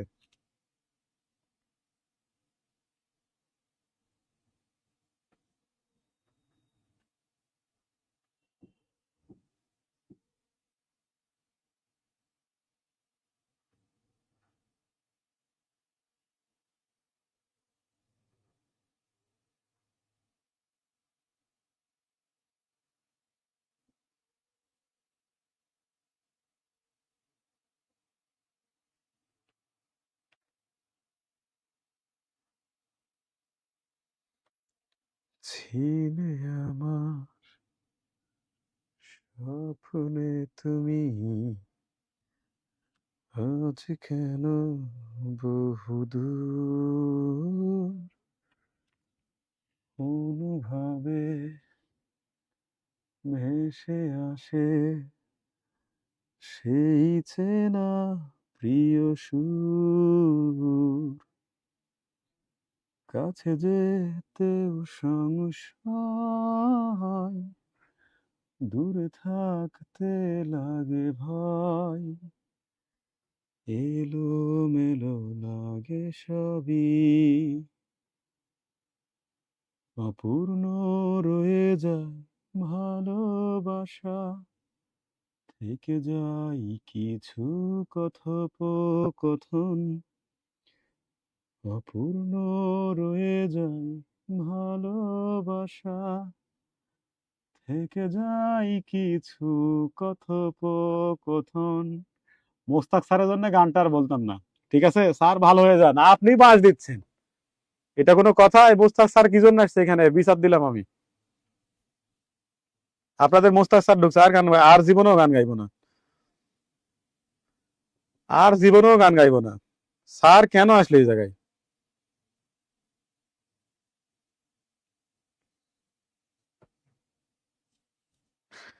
স্যার আপনার খবর আছে, কালকে খালি দেখা পাই।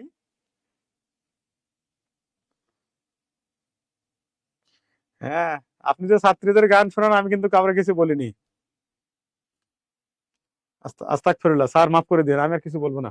আচ্ছা, ওই লর্ড ওয়েলেসলি শেষ, এরপর Lord William Cavendish Bentinck, Lord William Cavendish Bentinck, Lord William Cavendish Bentinck, সংক্ষেপে আমরা লিখে হচ্ছে লর্ড বেন্টিং। এই ব্যাটা অনেকগুলো ভালো কাজ করেছিল। Lord Bentinck, Lord Bentinck.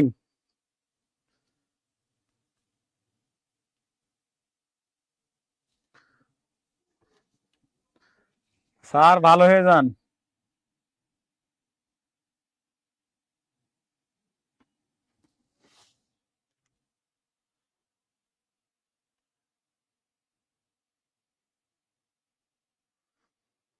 Sir আমারে বাঁশ দিচ্ছেন না তাল গাছ দিচ্ছেন আমি বুঝছি না স্যার।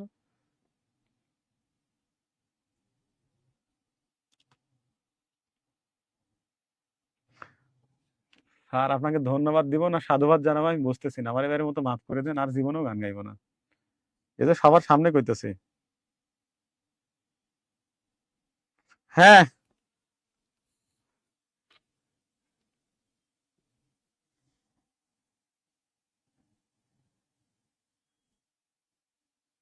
স্যার, আমিও আপনাদের ক্লাস করি কিন্তু, কিন্তু কিছু বলি না কিন্তু।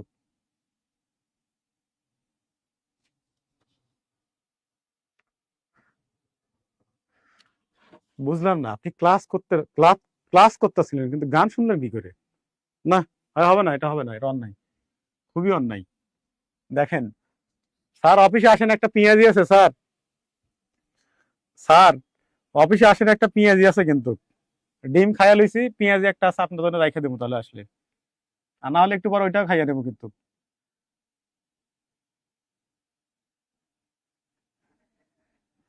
আরে আল্লাহ, মোস্তাক স্যার সেই গান পারে, ভাবি তো সেই বলা বলছিল আমারে, যে ভাবি নাকি স্যারের গানেরই পাগল হয়ে গেছিল, কিন্তু আমি তো কারে পাগল বানাইতে পারলাম না।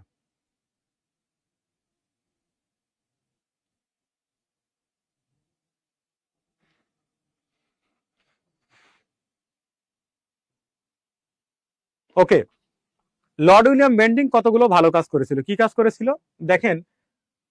সতীদাহ প্রথা রহিত, সতীদাহ প্রথা, তারপর হচ্ছে কৌলিন্য প্রথা,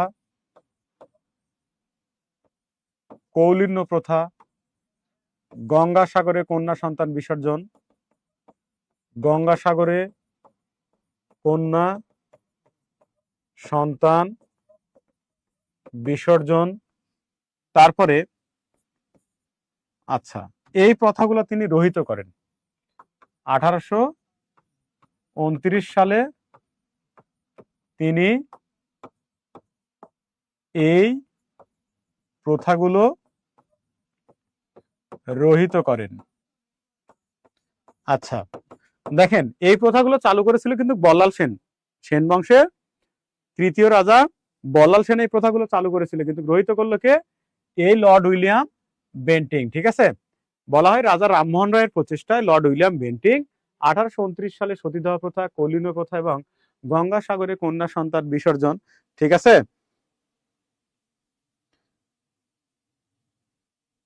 গঙ্গাসাগরে কন্যা সন্তান বিসর্জন, এগুলো কিন্তু হচ্ছে তিনি 1829 সালে রহিত করেন। মাইদুল ইসলাম পিনু, আচ্ছা, কৌলীন প্রথা হচ্ছে ওই হিন্দুদের সমাজ তো 4 শ্রেণীতে তারা বিভক্ত: ব্রাহ্মণ, ক্ষত্রিয়, বৈশ্য, শূদ্র। ব্রাহ্মণ, ক্ষত্রিয়, বৈশ্য, শূদ্র।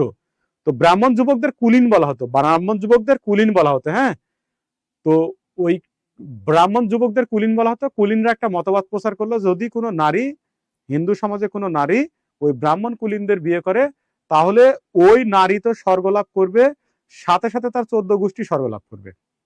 এই মতবাদ প্রচার করার পর হিন্দু সমাজের বাকি যে 3 শ্রেণীর লোক ছিল, ক্ষত্রিয়, বৈশ্য, শূদ্র, ওই 3 শ্রেণীর লোকেরা তাদের মেয়েদের বিয়ে দেওয়ার জন্য ওই কুলীনদের সাথে মরিয়া হয়ে লাগে। জমি জমা বন্ধক রেখে বিক্রি করে তারা কি করে? ওই কুলীনদের সাথে তার মেয়েদের হচ্ছে বিয়ে দেয়। ঠিক আছে, বিয়ে দেওয়ার পর মেয়ের দায়িত্ব তার মা বাবার কাছেই থাকবে। ঠিক আছে, মেয়েও তার মা বাবার বাড়িতে থাকবে, সম্পূর্ণ দায়িত্ব তার মা বাবার। আর এই কুলীনরা একাধিক বিয়ে করে এক শ্বশুর বাড়ি থেকে আরেক শ্বশুর বাড়ি ঘুরে খাবে। এই প্রথাটাই ছিল মূলত কৌলীন্য প্রথা। ঠিক আছে, ঠিক আছে। লোকমান হাকিম স্যার, আমি আমার ক্লাস করতে করতে কেউ ঘুমায় রে ভাই, কি একটা অবস্থা। এই যে মোস্তাক স্যার পালাইছে, এই বোঝা গেছে এই পর্যন্ত। হ্যাঁ, জিহাদ আগে দিছিলাম ভাই। হ্যাঁ, এরপরে দেখেন তিনি আবার কি করেছিলেন।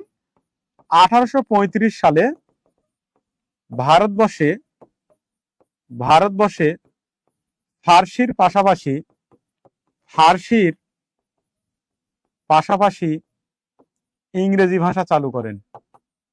ইংরেজি ভাষা চালু করেন চালু করেন আবার তার শাসনামলে, মানে বেন্টিং এর শাসনামলে, তার শাসনামলে ভারতে 1835 সালে প্রথম মুদ্রা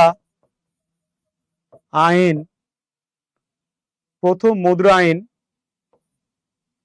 চালু হয়। এই পর্যন্ত লেখেন, এই পর্যন্ত লেখেন, এই পর্যন্ত লেখেন। মাহমুদা, ঠিক আছে ভাই, থ্যাংক ইউ ভাই। হ্যাঁ, লিজা, মাহি, হ্যাঁ, সাদিয়া, ঠিক আছে, সাদিয়া সুলতানা, আচ্ছা, জিয়াদ হাসান, ঠিক আছে ভাই, থ্যাংক ইউ। হ্যাঁ, ওকে, দেখেন।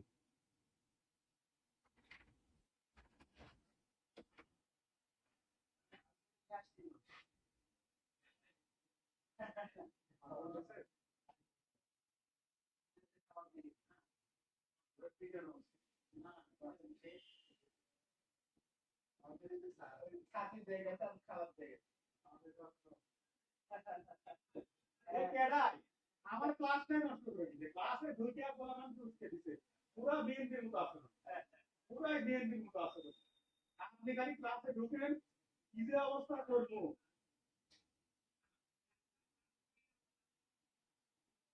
আরে আল্লাহ, আপনারা তো আমি মাঝে মাঝে দেখবো কি হয়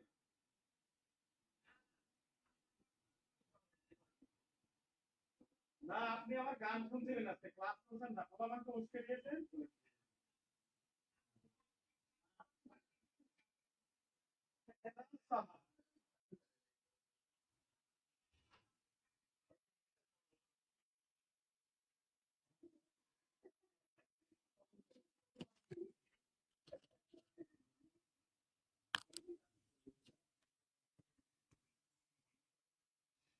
কালো বোর্ড আর সাদা কালি, আচ্ছা ঠিক আছে, সামনের দিন থেকে নিবনি ভাই। হ্যাঁ, ওই আমি কালো পোশাক পরে আসছি তো, যার কারণে আমার দেখা যাচ্ছিল না, ওই জন্য আমি বোর্ডের ক্লাসে কালার চেঞ্জ করছি। ঠিক আছে, ওকে ওকে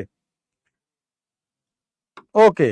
এরপরে আমরা চলে যাব লর্ড ডালহৌসি। লর্ড ডালহৌসি, হ্যাঁ, বলা হয় ব্রিটিশ শাসকদের মধ্যে ব্রিটিশ শাসকদের মধ্যে প্রথম সাম্রাজ্যবাদী শাসক। সাম্রাজ্যবাদী শাসক। এরপর বলা হয় তিনি তিনি সত্য বিলোপ নীতি চালু করেছিলেন।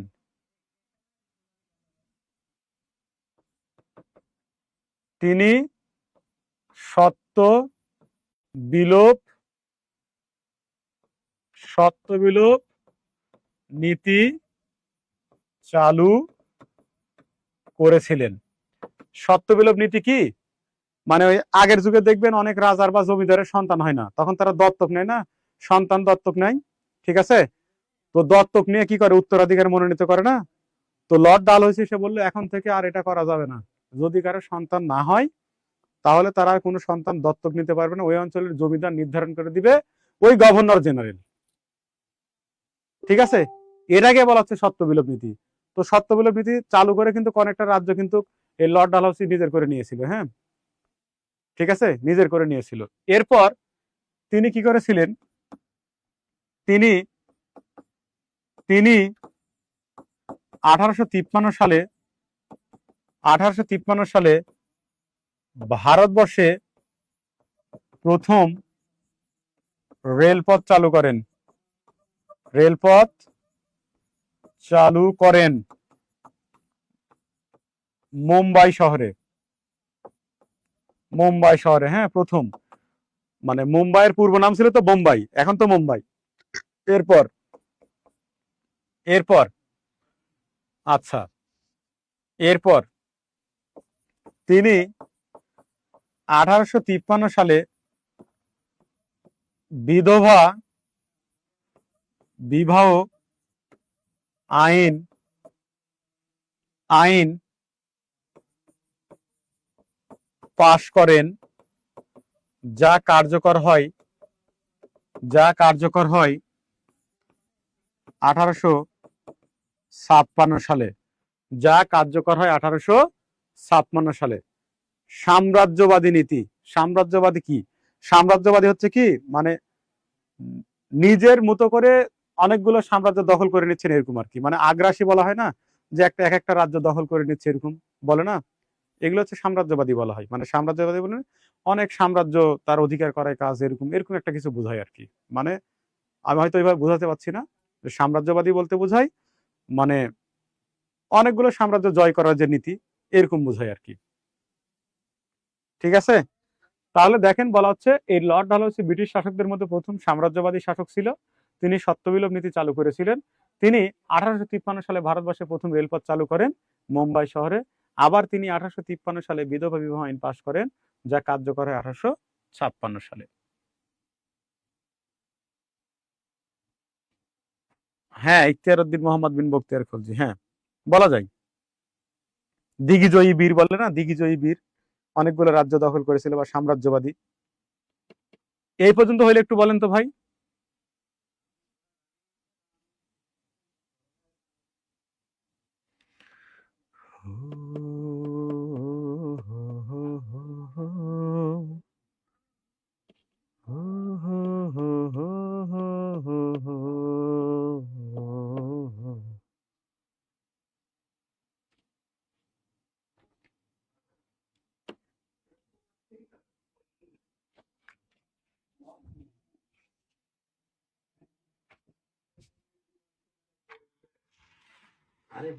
ব্যাটারি শেষ, ব্যাটারি কানেক্টেড দেখেন।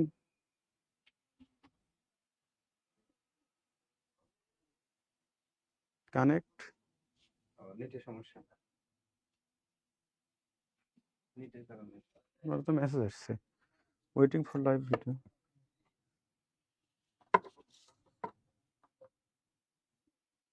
হ্যালো,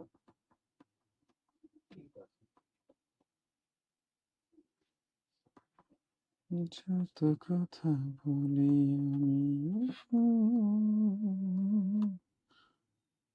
যত কথা বলি আমি ওই আপনার কোনটা আসলে ভালো? হেস হাত দিন। আপনি এত ধীরে ধীরে বলেন না, মনে হুম। করেন বুঝতে পারছে না, ভুল বোঝা যায় সুন্দরভাবে। তাও ওরে সুবহানাল্লাহ, গান বলা হবে না, ভাইরাল হয়ে যাওয়া লাগবে।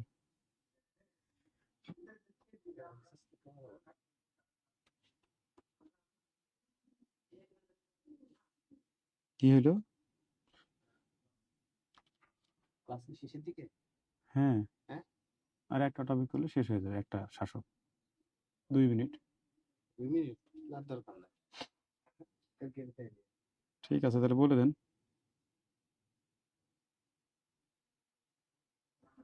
কতদিনের কাজ করতে হবে?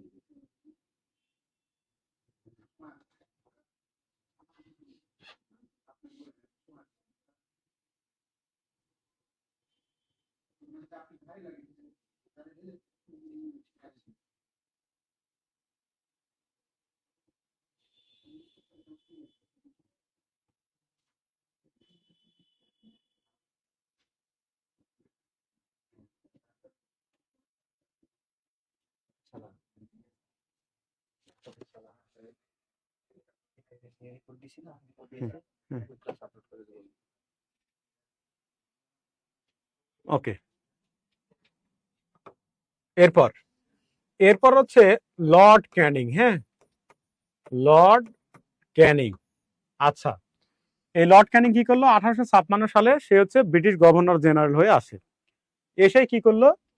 1857 সালে তিনি ভারতবর্ষে ভারতবর্ষে প্রথম কাগজের মুদ্রা চালু করে। কাগজের মুদ্রা চালু করেন। ঠিক আছে। আচ্ছা, এরপর তিনি কি করলেন? তার সময়ে ব্রিটিশদের বিরুদ্ধে বাঙালিদের প্রথম স্বাধীনতা বিদ্রোহ সিপাহী বিদ্রোহ সংগঠিত হয়।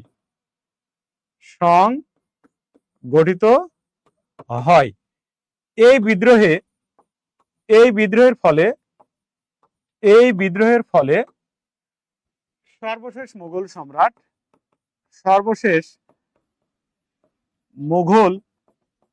সম্রাট দ্বিতীয় বাহাদুর শাহ পরাজিত হয়। হ্যাঁ, পরাজিত হয়। আচ্ছা, তার মানে এই মুঘল সম্রাট দ্বিতীয় বাহাদুর শাহকে তাকে 1858 সালে, অর্থাৎ সিপাহী বিদ্রোহের 1 বছর পর পরাজিত হলে 1858 সালে রেঙ্গুনে, বর্তমান নাম হচ্ছে রেঙ্গুনের ইয়াঙ্গুন। হ্যাঁ, রেঙ্গুনে বা ইয়াঙ্গুনে নির্বাসন দেওয়া হয়। এখানেই